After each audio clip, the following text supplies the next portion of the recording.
ইরানে হামলার ব্যাপারে যুক্তরাষ্ট্রকে কঠোর হুঁশিয়ারি দিয়েছেন ইরানের সর্বোচ্চ নেতা আয়াতুল্লাহ আলী খামেনি।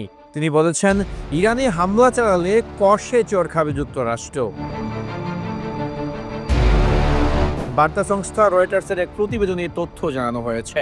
স্থানীয় সময় শুক্রবার খামেনি বলেন, যুক্তরাষ্ট্র ও অন্যদের জানা উচিত যে তারা যদি ইরানের কোনো ক্ষতি করে তারা কষে চড় খাবে। খামেনি আরও বলেন, শত্রুরা ইরানিদের ইসলামী শিক্ষা থেকে দূরে রাখার জন্য একটি মনস্তাত্ত্বিক যুদ্ধ চালাচ্ছে, তবে এতে কোনো লাভ হয়নি বলে জানিয়েছেন তিনি।